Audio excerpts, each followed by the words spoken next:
Bem, pessoal, agora a gravação vai dar certo. Vocês estão bem aí? Vocês me escutam? Deixa eu só ajeitar um negócio que eu estou escutando meu eco na gravação do celular.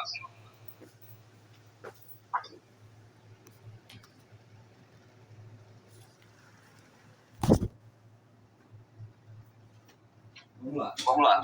Agora tá tranquilo. Não tô me escutando mais não. Só se desculpa o atraso, é que eu tive uma emergência odontológica. Eu estava trabalhando agora de tarde, senti isso aqui meio doendo.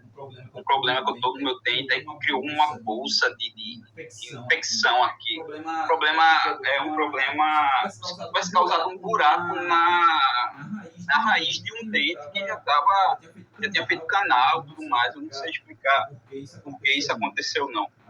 Aí eu tô aqui que nem tô conseguindo falar direito, mas tá tudo bem. Vou começar a tomar uma medicação, já fez o curativo e tudo indo.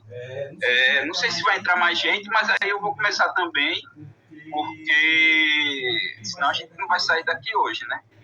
Bem, essa aula eu tinha pensado a gente discutir um pouco questões que vão cair na prova e questões que eu acho importantes até no conteúdo, né?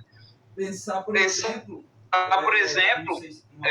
não sei se não apareceu isso em nenhuma discussão ainda, que eu olhei lá no Google, mas a lógica da gente dividir em tempo, né? Dividir o tempo, dividir a organização do estudo. A história a gente organiza pelo temáticas, por tempo que poderiam ser outras, mas a gente meio que convencionou de ser essas.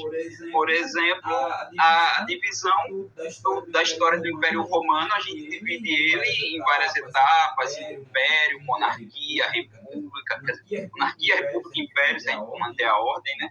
E pensar por que a gente faz isso. A gente faz isso porque a gente também divide história antiga, pré-história, antiga ocidental, antiga oriental, medieval, moderna, contemporânea, e todas essas divisões são arbitrárias.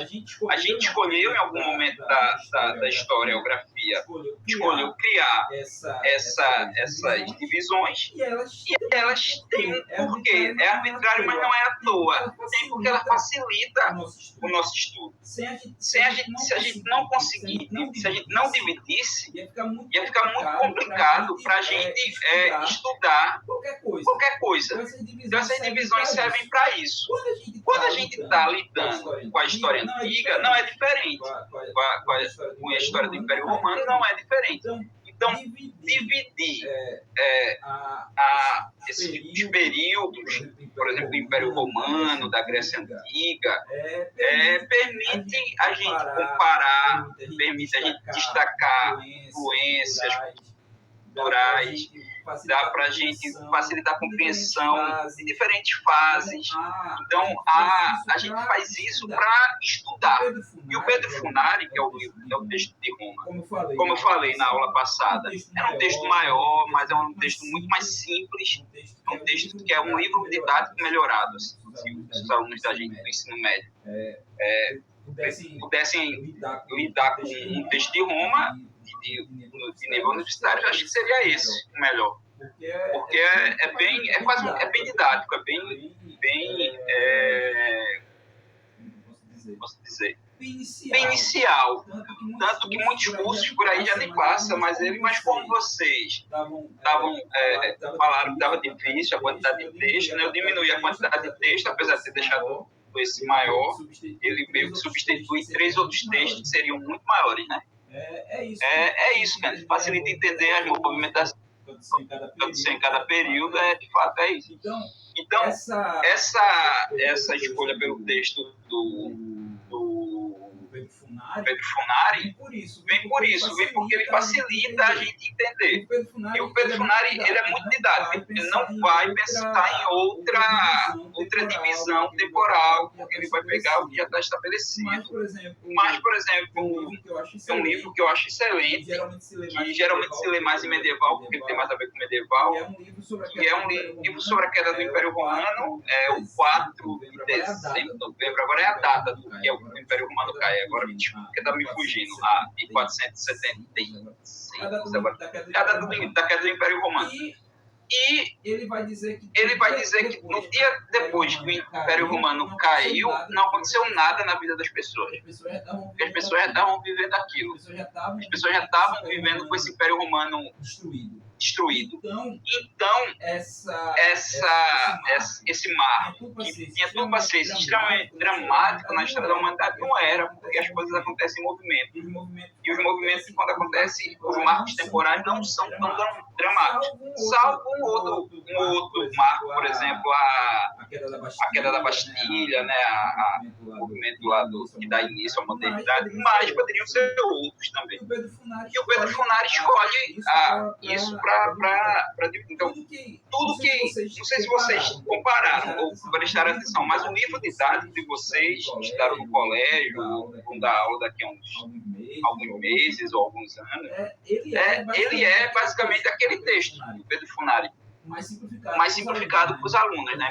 Às vezes diminuído, às vezes trabalhado de outras formas, mas alguns livros de história, alguns conseguem condensar uma visão, e essa visão vão acabar batendo no livro didático. Isso vai ficar muito, muito mais óbvio quando vocês estudarem contemporânea e forem ler os livros do Hobsbawm. Hobsbawm é o cara que mais influencia os livros didáticos no Brasil por um tempo. Não sei como é que se hoje ainda continua, mas o tempo que eu estudei, o tempo que eu passei dando aula no ensino médio convencional, não no novo ensino médio, né, que eu tive uma experiência com o novo ensino médio recentemente. Todos os livros didáticos, eles eram inspirados na Era dos Extremos, na Era dos Impérios, é um conjunto de livros do Eric Hobsbawm, sempre a Era dos Impérios, a Era dos Extremos, a Era do Capital, sempre assim, e basicamente dão conta de toda a história daquilo que a gente chama de história contemporânea. Na história antiga fica muito melhor para a gente também, porque falta documentos, história para a gente entender, falta vestígios, a gente não tem acesso a tudo. Então a gente cria esses grandes blocos de explicação para fazer a gente entender. E aí é que vocês percebem também o impacto que é a história política. A história política é a história mais clássica. Vocês vão ver em teoria, eu acho. Não sei quem é que vai dar teoria para vocês. Mas vai ter no início da história, que a gente viu em análise lá na disciplina de introdução, é uma história que a história nasce como algo, como se fosse só história política. E essa história política vai marcar muito a formação da história, da historiografia. É isso. Isso, Pedro. Se quiser abrir o microfone para falar, pode falar, minha gente. Senão eu fico parecendo um doido falando só. O Keynes está falando que devido aos grandes acontecimentos para o fim de uma era e início de outra. É isso, mas nem sempre esses grandes acontecimentos são grandes acontecimentos. É isso que eu estou dizendo. Às vezes eles são muito mais marcadores temporais a posteriori, inventados depois por uma historiografia, por um momento, porque não à toa que o Império Romano, que vai ser importantíssimo para o século XIX, os estudos do Império Romano, para a construção das identidades nacionais, para a construção da história como campo do saber mesmo, científico, ele vai ser muito pautado pela história política. Tanto que a divisão proposta por vários pesquisadores que o Funari endossa no livro, nesse capítulo dele, a monarquia, república e império. São fases da história política de Roma. A gente poderia fazer outras divisões, por exemplo, divisões de movimentos artísticos de Roma, mas a gente não faz, porque a gente tem o peso da política, pelo ranço, ou pela origem, ou pelas reafirmações, até pela importância que a política tem se tornado na nossa vida. Tanto que o cidadão grego, política era o que se fazia em convívio com o outro, na praça pública, na ágora. Já a vida que você vivia sem a política é a vida privada, ou seja, uma vida em privação da política. E a gente hoje rompeu essa barreira. Não existe mais uma vida privada da política. Porque no nosso na nossa subjetividade, no irredutível da nossa subjetividade, a gente também se propõe como político. Tanto que você tem uma afirmação das políticas identitárias hoje, que seria esse ama, que seria aquilo que seria privado para o grego antigo. A gente faz política a partir de uma frase de poder enunciar, eu sou. Aí eu sou um homem branco, hétero, cis, não sei o quê. Então, isso é uma forma de posicionamento político na nossa sociedade. Quando uma pessoa se assume gay, é se assumir politicamente. Então, o grego antigo ele não tinha isso. A gente continua com essa importância da história política e por isso que a gente divide a história romana, a história grega, geralmente por períodos políticos. E aí são essas três fases que vão ser super importantes para a gente entender e dividir esse período que a gente nem está tão distante da gente, próximo ao mesmo tempo, que a gente se vê tão herdeiro desse mundo clássico, antigo clássico, e ao mesmo tempo estão tão distantes, a gente não entende tudo, não tem todas as documentações, tem limites que passa da história, e aí para poder estudar esse mundo grego, romano, precisa da arqueologia, precisa da arqueologia histórica, né? Que é a arqueologia que pesquisa vestígios de sociedades já com escrita, já com certo desenvolvimento civilizacional, né? Das grandes civilizações. E tudo isso a gente pode pôr em xeque nesses termos. Mas eu estou falando nesses termos para a gente entender melhor, né? E pensar essas três fases, porque elas dizem muito sobre o que a gente viveu do século XIX para cá. Elas traduzem também as disputas. O que é que acontece no século XIX? O que acontece no século XIX, basicamente, é a vitória da democracia de um... Eu estou travado aí para vocês? Aqui ela travou. A gente? Mas vocês me escutam, né? Deixa eu fechar e... Voltei. Pronto, é porque eu tô vou dar uma dica aqui. Eu tô falando para vocês, aí de vez em quando eu minimizo e vou olhar a prova. Aí eu olho a prova, aí vejo o que a prova está sendo cobrada e estou falando aqui com vocês a partir do enredo dessa aula de hoje. Ela não vai ser uma aula muito organizada, porque o enredo são as questões da prova. Eu estou olhando mais ou menos, tirando de ordem, né, para vocês não ficarem sabendo. A primeira é uma questão sobre a construção historiográfica de Roma, ou algo do tipo. Aí eu vou aqui, olho as opções, a resposta e comento com vocês. Tá? Estou dando bem a dica, né?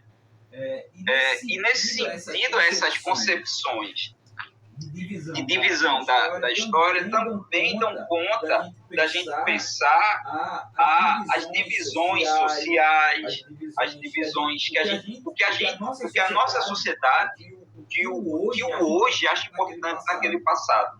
Então, trazendo naquele passado isso. E quando sempre se fala qual é a grande influência dos gregos, aí vamos dizer, não, a grande influência é que nos legou a democracia, né? Que a democracia é uma palavra grega, ateniense, a democracia ateniense que a gente tanto fala. Porém, a democracia ateniense ela tem um aspecto que ela é excludente, né? Ela não é uma democracia como a gente pensa hoje. Democracia é entre os pares. Hoje todo mundo seria par, em teoria, né? A gente sabe que no mundo prático, aqueles que têm mais condições de dinheiro, melhor posicionam na sociedade, são tratados diferentes. É tanto que eu venho defendendo nas coisas que eu escrevo já há um certo tempo, acho que desde 2016, quando eu publiquei meu primeiro artigo em revista, eu digo que a democracia no Brasil tem CEPs. Ela funciona em determinados CEPs e outros não. Então, se você é um morador de periferia, a democracia não funciona para você do mesmo jeito que ela funciona no bairro mais nobre de sua cidade. Então, por exemplo, nos Jardins de São Paulo, a democracia funciona de um jeito e a democracia no Pichete, como é o bairro de periferia também, a democracia aqui no Pichete funciona de outro jeito. Eles têm uma experiência democrática muito mais rica e muito mais próxima a uma democracia do que a gente. Então isso é um grande problema. Mas no Império, no mundo grego, no mundo helênico, no mundo ateniense, isso era muito mais marcado, porque a noção de povo, a noção de cidadão era muito mais restrita. Cidadão era aquele que podia ter voz na ágora, né? Ia ocupar a praça. Para aqueles que podiam ter uma vida política. Os demais eram vida privadas, ou eram até mesmo algo mais próximo a animais. Então, que é a noção que o grego, o ateniense, era aquele que era um homem que tinha posses e era herdeiro de ateniense. Então não podia ser estrangeiro. Então isso suportava crianças, mulheres, estrangeiros, escravos. E no final das contas se estima que a democracia ateniense funcionava para 10% da população de Atenas. Então essa concepção de democracia é muito diferente do nosso ideal de democracia hoje. E isso mostra também a visão deles de povo, né? O que é o povo? O povo é aquele que é igual, o povo é aquele que está aproximado. A noção do ateniense, mesmo quem era o ateniense, ela passa pela exclusão do outro, de todos aqueles que acabavam sendo restringidos, que são alocados à margem dessa cidadania ateniense. Então, na própria linguagem deles, ficava claro isso. Os eupátridas, que é isso que eu estou falando. Mas tem uma coisa para a gente entender que é muito importante, que é o lance que, em grego antigo, tem várias palavras para a vida, como várias outras coisas, né? O amor, né? A gente sabe que tem eros, ágape, tem várias formas de se falar de amor, fraternidade, então, tem vários formas de amor. A vida também.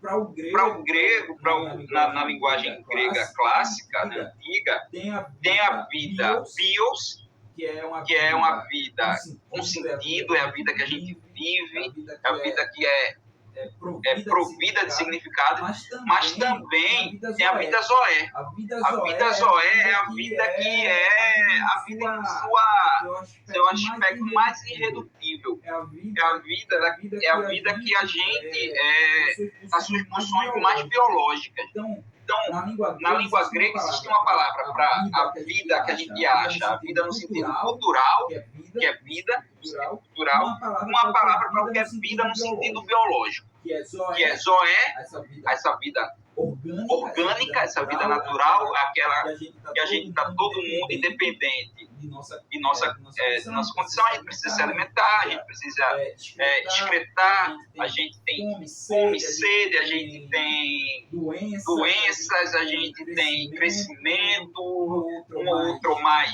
mudando alguma coisa, um vai ter mais fome, outro mais não, mas no final das contas todos têm essas pulsões orgânicas. E essas pulsões orgânicas animalescas, para o grego antigo, ela é pouco. A gente é mais do que isso para eles. Então eles inventaram uma palavra que é a bio. Quando a gente fala de bio e zoé, a gente está falando de vida, mas de vidas de perspectivas completamente diferentes. Então, para o grego antigo, a bios que deve ser atingida, essa bio dos eupátridas, a bio daqueles que podem enunciar a palavra na ágora, aqueles que podem participar da disputa política, aqueles que podem votar e ser votados. E para eles, só são humanos na sua plenitude, daqueles que têm Zoé e Bios, aqueles que estão submetidos a uma biopolítica, a política dessa vida, que não pode ser submetida a todos. Existem aqueles que são os excluídos disso. Mas lembrando que aqueles que são excluídos são alocados numa posição dentro de um ordenamento. Então, os eupátridas são o centro da política, mas os metecos, os estrangeiros, como vocês queiram chamar, eles têm um posicionamento dentro desse sistema de poder. Só que é outro. Eles estão ali às margens. Eles não estão abandonados, eles não estão fora da vida política. Eles estão fora dessa escolha, mas eles são objetos a serem manobrados pelos eupátridas. Eles são quase humanos em alguns aspectos dos eupátridas. Então, por isso que a gente vai ter, isso vai recair em outros aspectos, isso vai, como eu já disse, os romanos, eles são helênicos no sentido que eles dominaram a Grécia, mas se tornaram também herdeiros dessa cultura. Quando você pensa assim, professor, mas não sei se vocês já pararam para pensar como é que um povo de uma arte tão sofisticada, de construções tão sofisticadas, se divertia, por exemplo, vendo o leão comer gente no Coliseu. Eles viam isso porque aquelas pessoas que estavam sendo mortas para o seu deleite no Coliseu não eram pessoas que tinham uma biopolítica, não tinham uma vida no sentido que os romanos entendiam que a vida deveria ser vivida do mesmo jeito. São estrangeiros, são cristãos, pessoas que foram capturadas, pessoas que são escravizadas. Entende o que eu estou dizendo? Aquele povo ultra sofisticado também gostava de ver as pessoas se matando. Mas não é qualquer pessoa, não são cidadãos romanos se matando. Então são pessoas que estão em uma outra esfera da sociedade, uma esfera que permite aquilo. Que é o que mais tarde um filósofo que eu gosto muito, que é o Giorgio Agamben, filósofo italiano contemporâneo, está vivo, de vez em quando fala uma besteira, está meio cancelado porque ele foi contra o isolamento social, mas ele foi fundamental para entender isso para mim. Porque ele vai dizer que esse tipo de gente que no Império Romano servia para o deleite dos romanos, enquanto eles assistiam leões devorando essas pessoas, é uma vida que não foi condenada à morte, mas a sua morte não é considerada assassinato. Porque juridicamente não é assassinato. Você jogar a pessoa no Coliseu contra os leões não era considerado um assassinato, porque aquela pessoa não tinha seu estatuto de vida reconhecida como uma vida em sua plenitude. Então, a cidadania no mundo antigo é muito mais complexa do que a gente espera e excludente. Por isso que ela é oligárquica. Me esqueci que estava muito interessado em oligarquia na aula presencial, na última aula. Ela vem dessa oligárquica no sentido, não, ela é aristocrática, desculpa. Ela é aristocrática, desculpa, eu confundi. Ela é aristocrática nesse sentido, porque o outro não vive a vida na sua máxima radicalidade, porque não pode. O aristocrata pode. O aristocrata, sim, que é aquele que é 100% humano, 100% humanizado. Então, se chora a morte de um aristocrata, se comemora o leão comendo um cristão na arena. E hoje, se a gente for pensar bem, a gente tem comportamentos assim. A gente tem comportamentos que são claramente isso. Vidas mediatizadas são vidas que valem mais. Por mais que por exemplo, seja uma pessoa pobre, mas se ela for morta, e essa morte for mediatizada, aparecer na televisão, as pessoas se comoverem, vai ser tomado mais providências para se apurar ela do que não. Se uma pessoa morre, por exemplo, a quantidade de gente que morre nessa guerra ao tráfico no Rio de Janeiro, que não é contabilizada, que não é investigada. É isso, são pessoas que não foram condenadas à morte, mas sua morte não constitui um assassinato no sentido jurídico da palavra. Então, a arena romana é muito isso. São pessoas que o Estado romano não está matando diretamente, mas que se alguém matar, não é crime. Isso é o homo sacer para o Agamben, que é o homem sagrado, né? Como o nome está dizendo. Que é uma pessoa que é o sagrado no sentido daquele que não está na polis, na cidade. A cidade é humana. E o sacer é o que está. Tudo que é sagrado é o que está fora da polis. Então, algo que é sagrado na polis não pode ser morto. Pode ser morto sem gerar um processo legal. Mas assim, tem toda uma história para esse homo sacer que vem das histórias dos sacrifícios. Se você ia fazer um sacrifício humano na cultura antiga e por um acaso essa pessoa sobrevivesse, essa pessoa era considerada um ser limiar, que estava entre o mundo do vivo e o mundo do divino. E por isso que sua morte, ele não era mais considerado, ele não era condenado à morte, mas se alguém o matasse também não cairia em crime, né?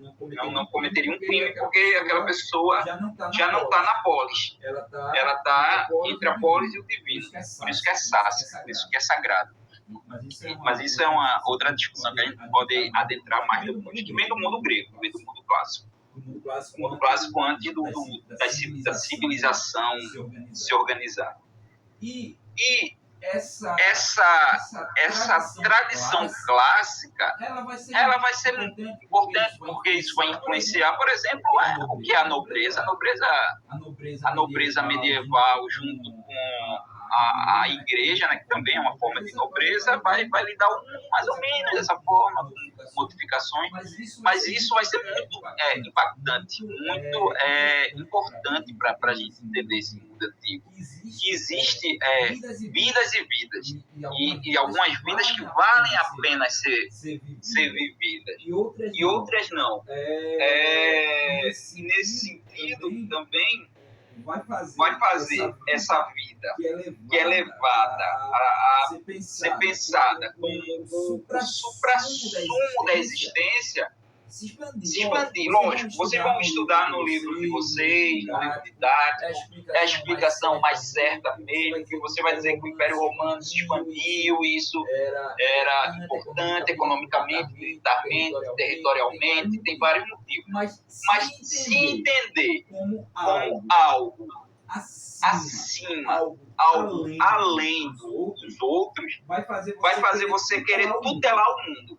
Não é à toa que o imperialismo que a gente vai viver com os países do eixo norte do mundo, o eixo norte do mundo é imperialista. Então eles têm um sentimento de se acharem superiores. Não à toa que as invasões do Oriente Médio, as invasões que os americanos fazem, sempre tem um discurso de levar a democracia, de levar o jeito americano de ser, por mais que também a gente saiba que são interesses políticos.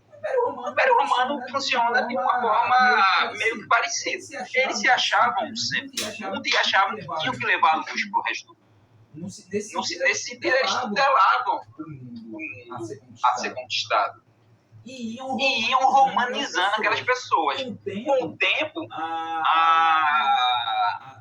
as escolhas, né, os povos dominados iam às vezes se romanizando, ao ponto que lá no final do Império Romano já tem bárbaros, né, aqueles que seriam povos bárbaros, entrando na vida romana do jeito que os romanos são. Porque aqueles povos conquistados iam ascendendo dentro dessa escolha, daquilo que é Zoé, daquilo que é Bios, eles irem sendo preenchidos pela cultura romana, eles acabam também se tornando cidadão romano, eles acabam se tornando parte do Império Romano. Então, as relações entre a expansão romana e os povos conquistados é uma integração política, mas não é integração total. Eles não recebem todos os direitos, mas recebem direitos. Eles vão se romanizando. E essa romanização, não sei se alguém aqui escolheu, ou foi de outra turma que eu passei também essa mesma atividade, e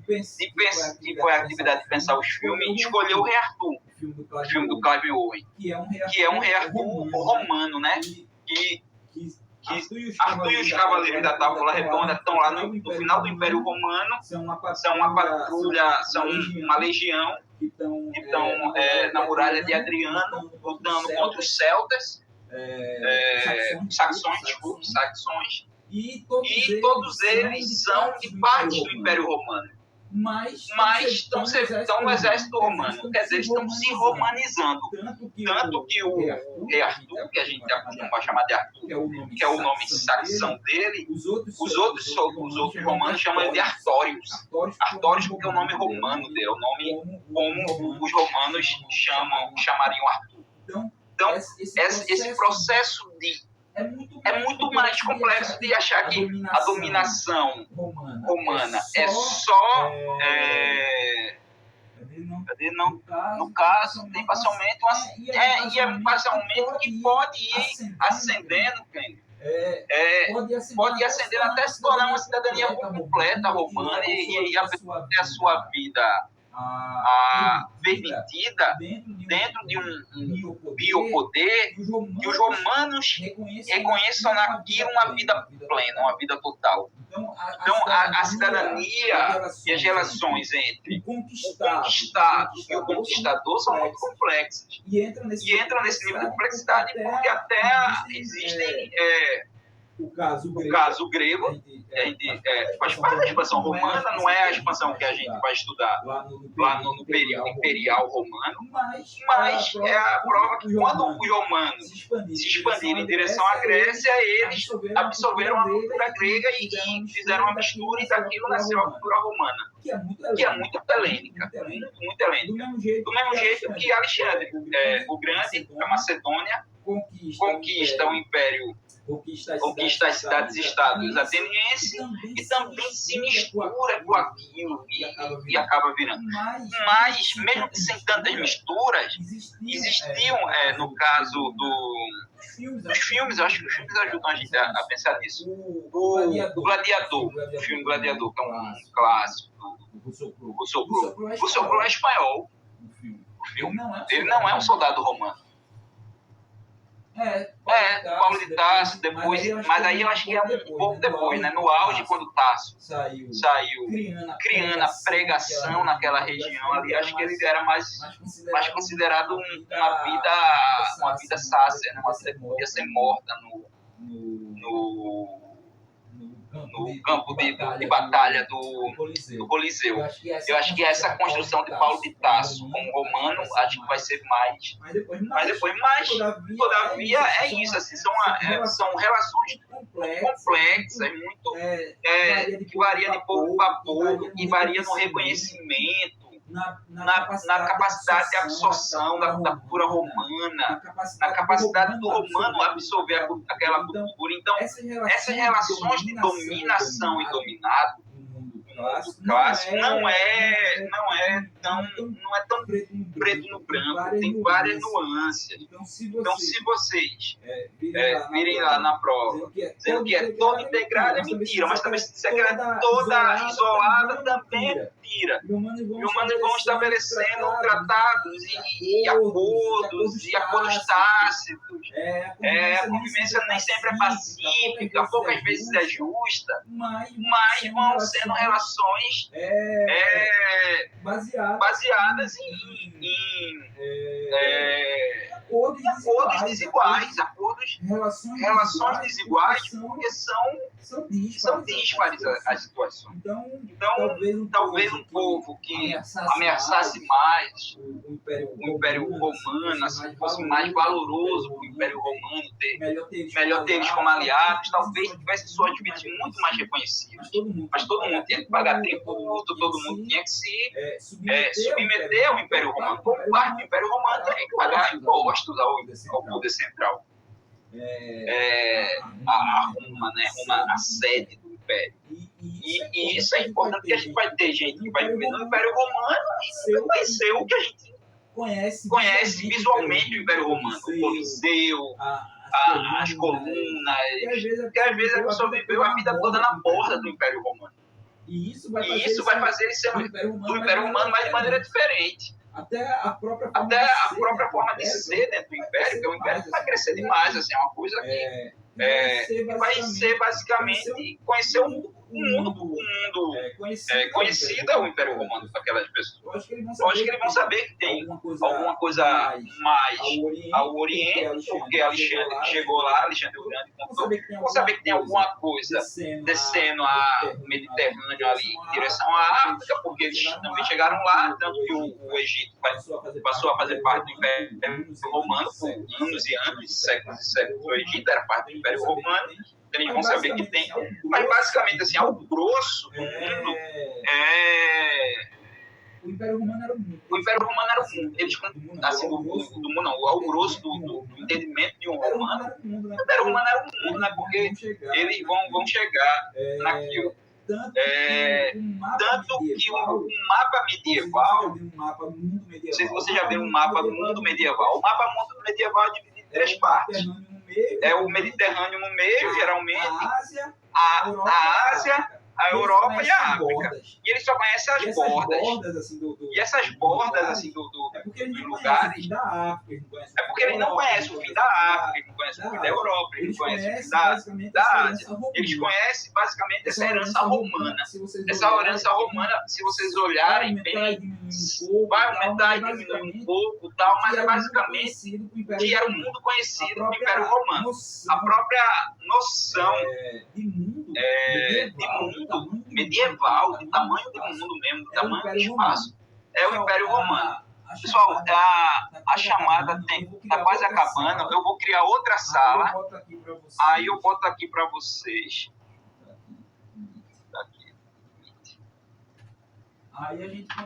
Aí a gente continua e a gente aproveita agora para essa segunda parte para vocês tirarem dúvidas em relação à prova, às atividades, o que vocês quiserem.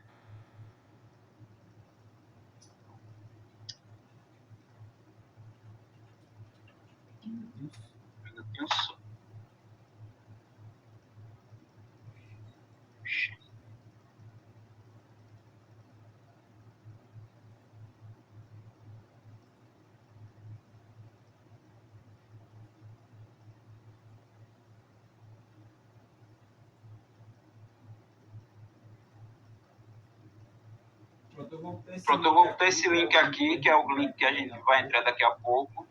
Como a gente não é muito, eu vou dar uma pausa de uns 5 minutinhos, porque eu cheguei, corri tudo, por isso não tomei um copo d'água ainda, desde quando cheguei, não comi nada.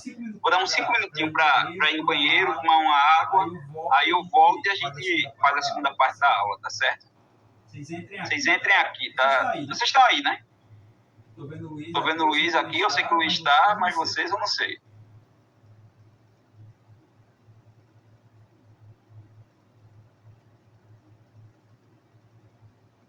Para a gravação aqui, vou tomar uma água, daqui a pouco eu volto.